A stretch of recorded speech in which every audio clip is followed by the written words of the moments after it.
So we're going to talk about cortisol. That is our major stress hormone.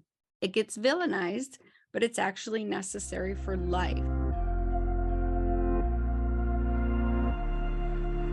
It's also the number one hormone responsible for weight gain or weight loss. Okay, cortisol, number one hormone responsible. So when people say we need to manage stress, it sounds like, oh, whatever. Mentally, I can handle it. What's the big deal? I'm going to show you the physiology of why it's a big deal. So this is a report or a page of a long report from a Dutch test. A Dutch test is a functional medicine testing company that tests hormones through urine and saliva. There's great benefits to this.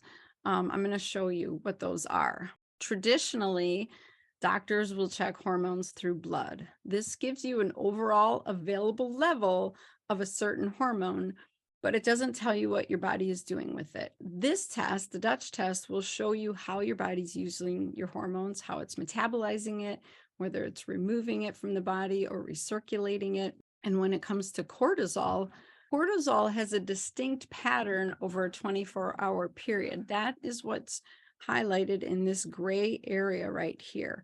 And this is showing samples taken as soon as someone wakes up, 30 minutes later, an hour later, late afternoon, and evening. And so where a lot of practitioners get this wrong is they will check one morning waking cortisol, and if it's quote unquote in the normal range, they'll tell you you're fine and there's nothing wrong with your adrenals, but you're missing the other 23 hours of what your cortisol is doing. So I often will see this blue line is the patient's results. I'll see a blue start here in the middle, like it's going to be normal when she wakes up, and then it goes straight up and it stays up all day long, or then it drops and it stays low. So you get this false sense of reassurance that everything's fine when it's actually not fine. So I've had many patients come to me after they have been disregarded and told their adrenals are completely fine, and they're like on the verge of adrenal fatigue. So that's why I love this test so much. You get the real picture of what's going on with your adrenals. And this also shows us your DHEA production. DHEA is your anti-aging, keep you young and healthy hormone. It keeps cortisol in check. Just like I'm going to talk about progesterone keeps estrogen in check, DHEA keeps cortisol in check so that it's not too high, it's not too low. The two of them are working together to repair your cells at every moment and heal your body, because cortisol is catabolic. It breaks cells down, it destroys. DHEA is anabolic. It builds stuff up. And so you need a nice balance between these two. And yes, this is a test that a functional doctor can order. It gets sent to your house. You collect it, send it in. It's super easy to do.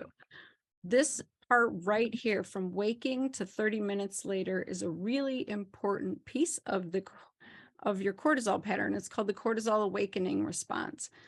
You want at least a 50% increase in that first half an hour from when you wake up. That's like your body's natural cup of coffee. It gives you the energy to get going for the day. And so if you have a flattened car, meaning it doesn't rise, you probably struggle to get out of bed and you're hitting snooze 50 times, and you have to have coffee literally the minute you step out of the bed or you can't function. That's usually a sign of a messed up car, as I like to say. So this pattern can be all different kinds of ways, but just know that cortisol isn't bad in and of itself. Like for an acute stressor, it's good. It helps you get over something. Like if you have surgery, you go in for a colonoscopy, you almost get in a car accident. All of those acute situations, you need cortisol to manage that. But then you need it to come right back down into the pattern that it belongs in. And if it doesn't come back down into that gray area, then you're dealing with chronic stress, chronic cortisol production. And that is when it can start to cause disease and illness and feel like anxiety. And then your thyroid gets involved and your sex hormones get involved because of that pathway